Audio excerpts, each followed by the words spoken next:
I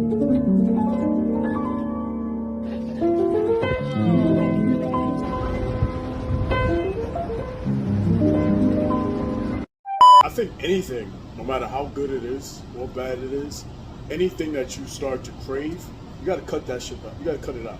No matter what it is. I still watch a lot of Instagram foods. Yeah? Let it go, bro. Let it go, bro. That's because I still love cooking. Like, I was going to get my massages, right? I'm not talking about the rubbing tugs, like actual massages. And then it got to a point where my body was saying, dude, you need a massage, you need a massage. I'm like, I just got a fucking massage like a week ago. Now, I'm not going to get no more massages. I got my foam roller, I got my gun. Dude, I'm good, man. Fuck that. Because it could turn, like, even people who pay people to cut their grass. Dude, you're paying somebody $60 a week to cut your grass. Cut your own fucking grass. Well, it depends. Some people are older, can't do it, so you have to pay. Pay the kids to cut your grass. Wait, what I've been seeing things, right? And so I'll see people like, oh, like my homegirl, the one I told you, the girl from her Patterson job. She's a pescatarian. She eats fish and stuff. Yeah.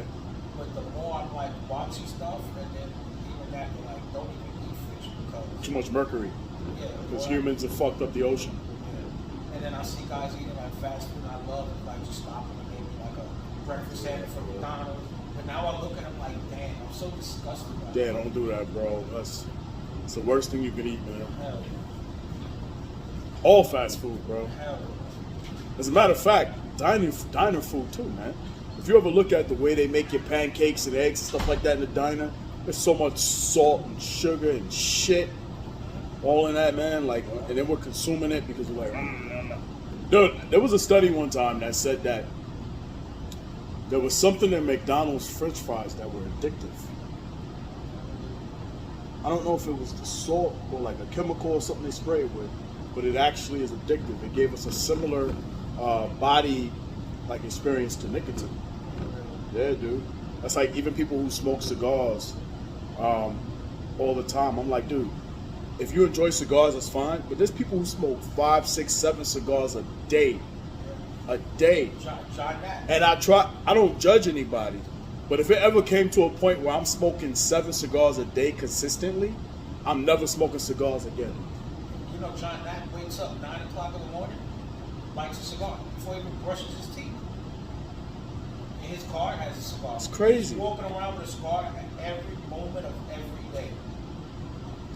But on vacation, I can smoke 5 cigars a day. Not even 2, 3 the max. No, I can smoke a lot on vacation because I'm just relaxing. De cuatro. Because I wake up in the morning with my coffee, I eat a lot of fruit, I go to the beach, I smoke a cigar, right? I eat some lunch, I'll smoke a cigar. Then I want to go explore a local cigar lounge. I'll smoke 2 cigars. And then at night, because I'm not going to sleep to 3, 4 o'clock in the morning, if I'm in the pool, I smoke another cigar. But then when I get back home, back to New York or Jersey now, I'm not smoking a cigar for at least a month because I feel disgusted. Start breathing heavy. You know what I mean? I got a question. Is that balloon really from China? Or is that just something somebody said? I don't know, but I tell you what. Here's something they're not telling you. How high it was in the atmosphere cannot spy on what the fuck. It would have to be where the other satellites are, which is thousands of feet up in the air above that shit. Like, it's just all this conspiracy stuff, but now it's news, bro. Biden, they wouldn't let me pop my balloon. What's wrong with people, bro? Like, why do I want to hear about this? Let's talk about the fucking slaves in Ethiopia. Let's talk about the slaves in China. Let's talk about that. I don't care about a fucking balloon. And why would they steal secrets from a balloon? I can go to Google Earth right now and zoom in on your house. What do I need a balloon for? It's all online. It's all tech.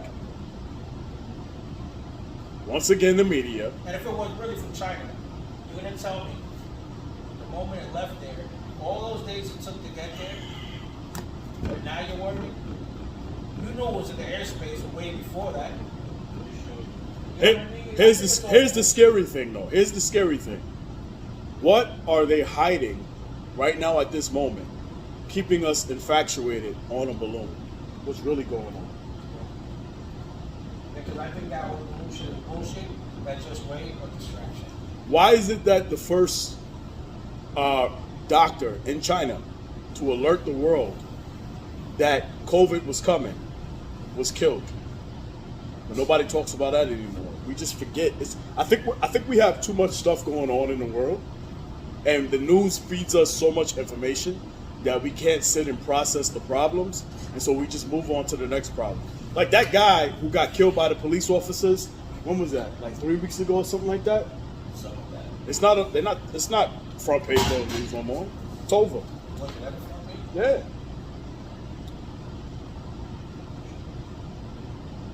Media propaganda bullshit.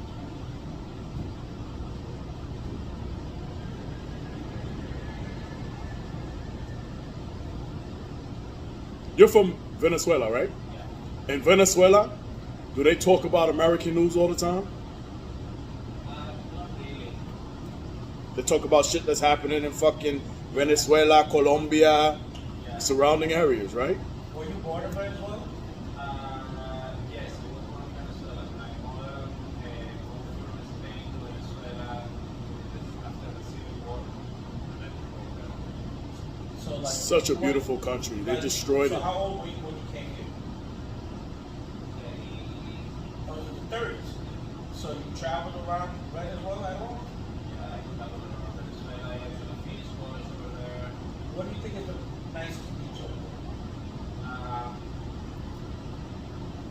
So I would say Back a little bit deeper.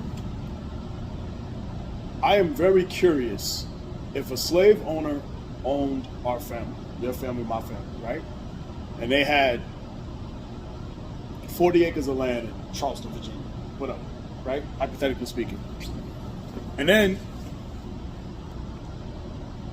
this guy marries or impregnates, not married because they wouldn't allow him to do it.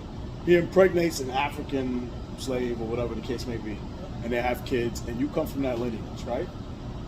If he left everything to his family, but there was no next of kin, and now for 100, 200 years, nobody's been living on that property, the state's gonna seize it, the town's gonna seize it, right?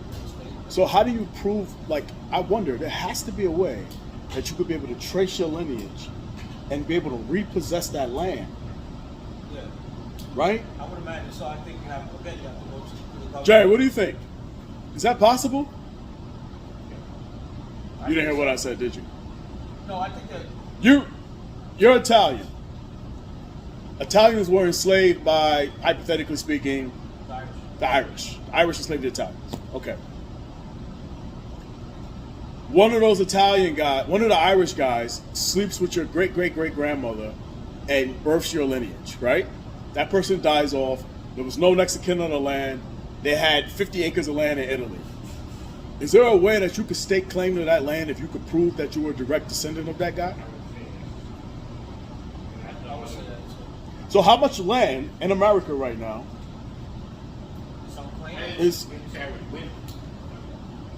I'm just saying, right? How much? Unclaimed? No, not unclaimed. Unknown. For example, Seneca Village, which is now Central Park. The land was taken from them by something called eminent domain. Yeah, that way you can't get it back. Okay. Eminent domain, you can't get it back. Okay. But if the lounge we're sitting in right now, if this land was your great-great-great-great-great-grandfather's and you could prove it, could you get the land? Would they take the land from the person who bought it and give it to you? I would say no, only because it was purchased, right? And then the litigation or something like that would be so much that I don't know if there's a precedent for them to be like, yeah, you got to give it to the next of kin because it was purchased, it was claimed by the state or whoever, and it was sold. Well, there was land in California recently, like 2 years ago, an article came out in the paper where the land belonged to a bunch of African American settlers, right? And the land was taken from them, and now it's right by the water, and there's these beautiful condos all over the place, and they actually won, and they had to give back the land. Oh, really? It's an article. That's interesting. I'm just curious. Furthermore, and it's very difficult for me to understand this concept. To own, not even own, to own from the bank, to lease from the bank, 6,000 square feet of land in New Jersey. It's going to cost you $700,000 for the house on the land, right? Dude, for $100,000, you can own 40 to 50 acres in upstate New York. Why are we so like gung-ho on just being here? I get it. They're going to say, oh, the money's here, the people's here, whatever the case may be. Fuck that, eh? You mean to tell me people don't need plumbing up there? No, of course. All right then. So you're not going to be making $150,000, $200,000 plumbing around there because there's not enough people. But what would really be your cost of living if your taxes on that land is $60 a year, bro? Well, first, people will have to want to move up there, right? And you'll have to have a collective to build the infrastructure up there. But you have to have the people with like minds to want to do that, right? Just because you want to do it doesn't necessarily Jerry and my man want to. I hear you. But so all right, let me ask you another hypothetical. Because their families are here, their lives are here. Hold on. But this was all settled upon. This used to be bullshit too, right? So if I go 2 hours upstate New York, 2 hours up, and I purchase 25 acres of land, and I put a dope ass crib on there, and I'm like, yo, hey, I'll sell you an acre of my land for $10,000. Fuck it. Dirt cheap, keep it. Build your house on it. You wouldn't do it? Now, you wouldn't get somebody to do this, that, and the third. The next thing you know, your fucking people's up there. You got your own town. Police ain't fucking with you. You can put your own people in as mayor. You can put your own people in as a sheriff. However it is, you run it, bro. Yeah. What's wrong with people? Not everybody's like those. Not everybody's like minded. That's why God made colors, right? Because everybody likes what they like. I feel you, man, but Some people love the city life. Some people like to live close to the city so they could in and out and do what they have to do. you got to explain that to me, man. Somebody got to explain that to me because that don't make no fucking sense. Makes sense. It's just people are who they are. You know what I mean? In theory, it sounds